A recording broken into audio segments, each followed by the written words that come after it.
Welcome to Math Beyond Borders. Mathematics Simplified. तो आज हम ये समझने की कोशिश करेंगे कि परसेंट यानी कि हिंदी में अगर बोला जाए तो प्रतिशत क्या होता है। कई जगह पे इसको परसेंटेज भी लिखा जाता है जो कि कंपैरिजन करने में यूज़ होता है, जिसे हिंदी में कहेंगे प्रतिशतता। तो अभी हम अपनी वीडियो के लिए इसको परसेंट बोलते हैं और इसको आगे हम परसेंट के नाम से यूज़ करते हैं।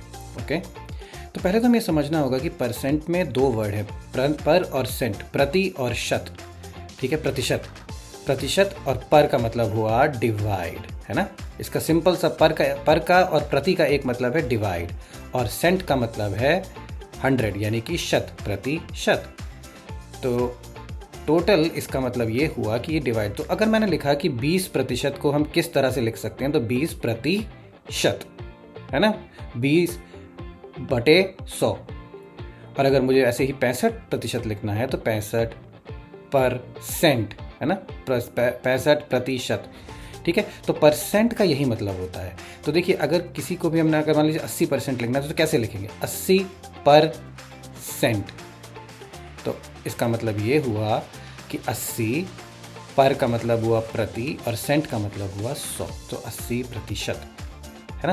तो चलिए मैं आपको ऐसा करता हूँ, रुकिए मैं एक यहाँ पे एग्जांपल लिखता हूँ और आप इसको सॉल्व कीजिए। चलिए, तो जैसे कि अब आप लिखिए 50%, इसको अब आप पॉज करिए वीडियो को और लिखने की कोशिश करिए इसे इसी तरह से फ्रैक्शन के फॉर्म में।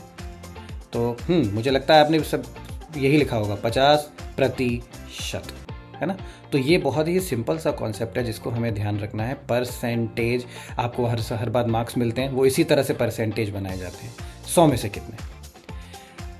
तो चलिए ऐसा करते हैं, हम एक नया एग्जाम्पल देखने की कोशिश करते हैं, है ना। तो अब जैसे अगर मान लीजिए कोई मुझसे ये कहता है कि भाई आपको ये कैलकुलेट करना है 20% ऑफ 40, है ना। तो अब देखिए 20% 40 का, और ऑफ को हम कन्वर्ट करते हैं 100 में, मल्टीप्लाई में, 100 में नहीं सॉरी, है ना।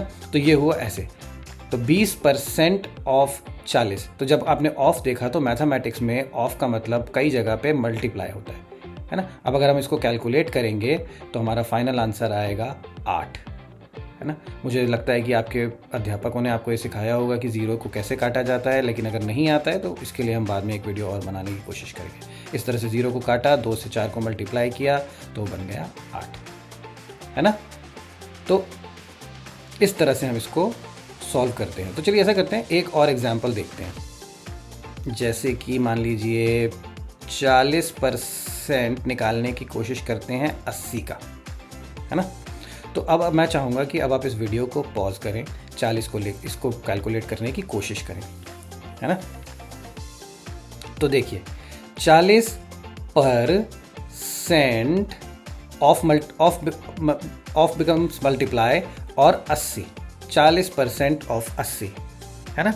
तो ये कितना हो जाएगा, 40% ऑफ 80, 32। कैसे, अब आप देखें, जैसे कि हम जीरो काट सकते हैं, 2 जीरो नीचे हैं 100 के साथ, और उसे काटें और हमारा आंसर आ गया 32। आसान है ना। Thank you for learning with us.